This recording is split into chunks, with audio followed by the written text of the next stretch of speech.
پانی کے حصول کے لیے کی گئی بورنگ نے کراچی کی زمین کو کھوکھلا کر دیا، جس نے زلزلے کی صورت میں کراچی کے لیے خطرے کی گھنٹی بجا دی ہے، اور اسی ہفتے کراچی میں ایک خوفناک زلزلے کی پیشگوئی کی گئی ہے۔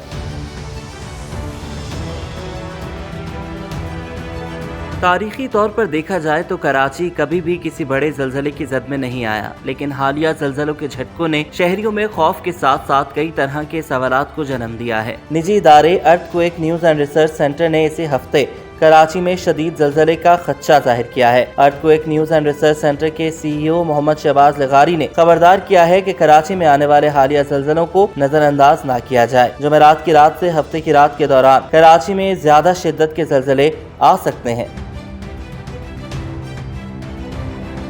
دوسری جانب ماہر ارضیات نے کراچی میں آنے والے زلزلوں کی وجہ مسلسل بورنگ اور صنعتی فضلے کو نظر آتش کرنے کی وجہ قرار دیتے ہوئے کہا ہے کہ کراچی میں صنعتی فضلہ جلانے اور زمین میں گہرائی سے گراؤنڈ واٹر نکالنے جیسے عوامل زمین کی ساخت میں معمولی تبدیلیوں کا سبب بن سکتے ہیں، جو کسی حد تک زلزلے کی سرگرمی کو متاثر کر سکتے ہیں۔ ادھر چیف میٹرولوجسٹ امیر حیدر کے مطابق زلزلے کے یہ جھٹکے لانڈی فالٹ ریجن میں آ رہے ہیں۔ اس فالٹ لائن پر آج تک بڑے زلزلے کے جھٹکے نہیں آئے۔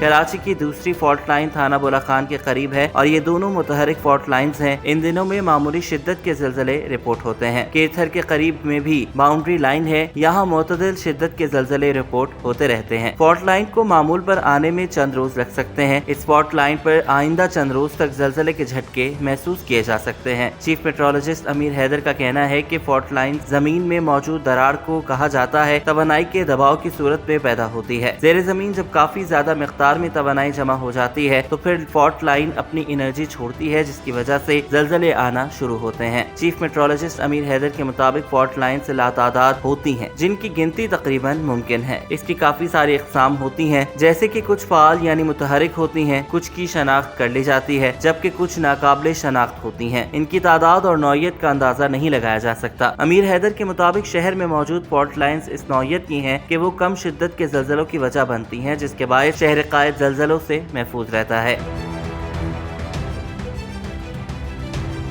پاکستان کے مختلف علاقوں کے نیچے سے گزرنے والی متحرک فالٹ لائنز کو دیکھتے ہوئے ملک کو زلزلوں کے اعتبار سے 5 زونز میں تقسیم کیا گیا ہے، جن میں پہلے خطرناک زونز شامل ہیں۔ یہ ایسے زونز ہیں جہاں کسی بھی وقت زلزلے کے شدید جھٹکے آ سکتے ہیں۔ سب سے زیادہ خطرناک زون میں شمالی علاقے، مکران، کوئٹہ ریجن اور پاکستان کے زیر انتظام کشمیر کے اکثر علاقے شامل ہیں۔ کم خطرناک زونز میں اسلام آباد اور سالٹ ریجن کے علاقے شامل ہیں۔ ان زونز میں آنے والے بڑے شہروں میں کراچی، پشاور، ایبٹ آباد، کوئٹہ، گلگت اور چترال شامل ہیں۔ اس کے علاوہ کم خطرناک زون میں اسلام آباد اور سالٹ ریجن کے علاقے آتے ہیں۔ ایک رپورٹ کے مطابق پاکستان میں صرف بالائی سندھ اور وسطی پنجاب کے علاقے زلزلے کے خطرے سے محفوظ ہیں، اور اس کے علاوہ تقریباً سارے ملک کے نیچے سے زلزلے کا باعث بننے والی فالٹ لائنز گزرتی ہیں۔ پاکستان چونکہ کوہ ہندوکش کے پہاڑی سلسلے کے قریب ہے، جہاں ہر وقت زلزلے کے جھٹکے آتے ہیں، اس لیے کم یا درمیانی شدت کا زلزلہ وفاقی دارالحکومت اسلام آباد اور ملک کے شمال مغربی علاقوں میں کسی بھی وقت آ سکتا ہے۔ پاکستان کے 2/3 رقبے کے نیچے سے گزرنے والی تمام فالٹ لائن متحرک ہے، جہاں کم یا درمیانے درجے کا زلزلہ وقفے سے آتا رہتا ہے، لیکن شدید زلزلہ کبھی کبھار ہی آتا ہے۔